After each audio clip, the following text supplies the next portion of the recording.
it's time. I'm not exactly looking forward to it, but hey, you do what you got to do. Let's check out this video. We're talking about TAVR again today. We're talking about me, myself, and I. But in spite of that, stay tuned. Hit the subscribe button and click the bell notification to become part of the Transplant Helper community.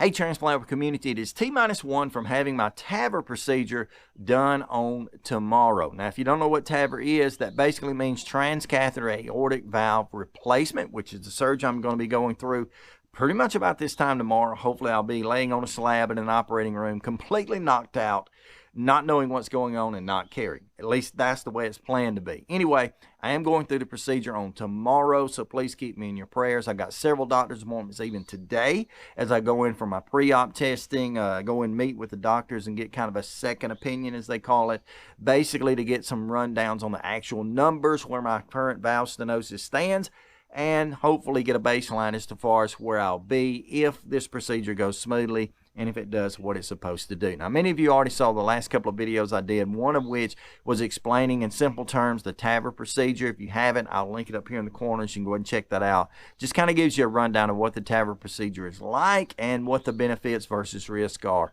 if you're dealing with such a thing. In addition to that, I filmed a video by accident that I posted on yesterday, which was basically entitled, Will TAVR Be Worth It? Now, what that video really started out to be was me going up on the hill behind my house in the backyard in the field. I planned to walk up on the hill and film kind of a motivational KO, stay stronger type of video. But as it turned out, when I walked up the very little bit of a rise to go out in the field, I began to realize very quickly I was severely winded. And so I decided just to change gears right quick, to film a video, a baseline as to where I am now, and hopefully be able to use that to where I might be in, say, 2 or 3 weeks after this procedure is done and the recovery, I think, is complete by then. So anyway, but you'll notice if you watch that video, I was really struggling, which had helped me a lot because I was kind of in that period in life where, you know, you're going to have a procedure, but you kind of doubt if it's even worth it. Well, I found out it's probably definitely going to be worth it, but you can check that out anyhow. But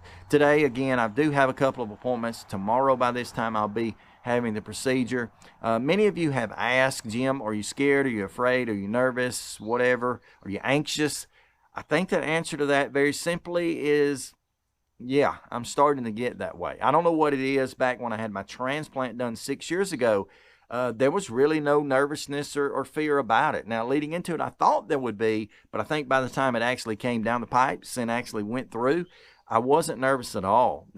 Some of that could come with the fact that, like you and many of us, we wait so long, we get frustrated, and we just get to a point where we feel so terrible, we figure anything is better than what we have. And so there was a huge opportunity there, it seemed like then, you know, for having a chance at life I didn't already have. So I wasn't nervous about that procedure. But to be honest, I'm a little bit nervous about this procedure just because it almost feels elective. Now, that's hard to say because, again, the video I put up the other day, I am struggling right now. But some of the symptoms that I'm having are things that I can avoid. You know, if I have difficulty walking up incline or stairs, I don't do inclines and stairs. If I have difficulty, you know, jogging around, running in the yard, playing with my kids, which I love to do, by the way, I don't do that. You know, you can kind of work around.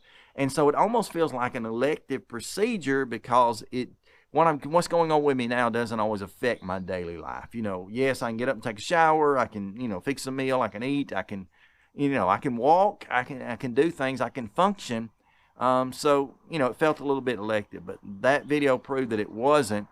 In addition to that, the doctors tell me with my severe, quote unquote, severe aortic stenosis, as is the outcome with anyone that's classified as severe in this case, it gives you about a 1-year window of life expectancy. So, you know, that's not good enough. I want to live longer than a year if I can, if God blesses me with that. But, you know, so I know I need the procedure, but at the very same time, I'm still a little bit apprehensive about it. And part of that comes in because I believe 100% that educating yourself is the key to going through this type of life, to surviving the transplant life. Knowledge is power in every case.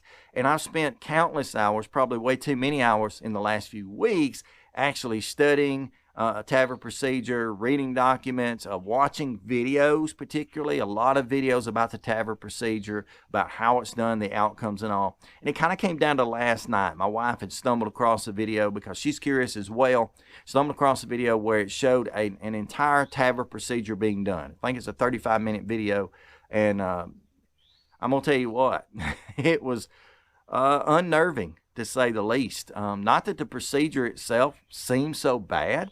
It's just, I think, thinking about it as transcatheter, which is what it is, I think about just going in the cath lab, for left to right heart catheter biopsy. And I think about the way they do that. This is a little bit different. The probe, the device that inserts the catheter in, as well as deploys the valve eventually, which again, by the way, the valve's about as big as your index finger when it's deployed.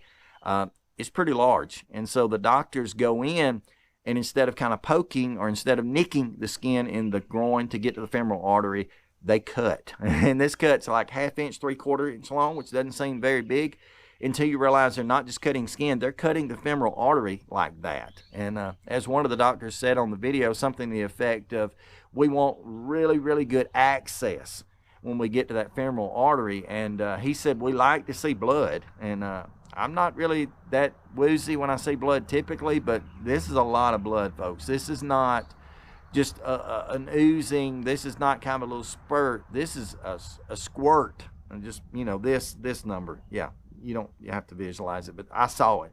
And it's awful. But they want that because that gives them an indication that they found proper access, they're in the femoral artery where they need to be, and that they've got for more or less, or lack of better terms, the whole cut that's going to accept all of these, probes and catheters, and eventually the valve itself. So it was a little unnerving watching that. I wouldn't recommend it. I'm not going to link that video here. If you stumble across it, more power to you, but I'm not going to link that because it's one of those I wish in a way I hadn't watched. But it does give me a little bit of insight and understanding as to what I'm facing, which I think is always pretty good news. But anyway, again, going today for pre-op stuff, spending the night, and in the morning, Lord willing, having the procedure done. Hopefully it'll go smoothly. So thanks to each of you already who've been praying for the situation. I do covet your prayers. I appreciate that. No, I'm going to do well. I'm going to bounce back, and we're going to keep on keeping on, as we say.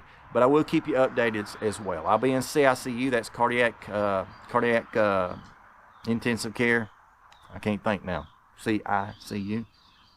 Anyway, that's cardiac intensive care. I will be in cardiac intensive care overnight, maybe 2 nights, maybe to the regular heart transplant floor, and then on home in a couple of days. But as they'll allow me, I'll put together a few videos just to keep you updated and to help you to learn, because many of you have already told me that you've been enjoying the fact that I'm being transparent, that I'm sharing this process with you for the good, the bad, and even, at this case, the ugly that it is, and even sharing these bumps in the road, which this is definitely the biggest bump in the road I've faced yet, but hopefully this bump will lead me to the mountaintop where I'll have some great success. Again, thank you so much for watching today. I'll have some videos pop up on the screen, maybe some of those you haven't seen. Go ahead and check those out, whichever side they come up on.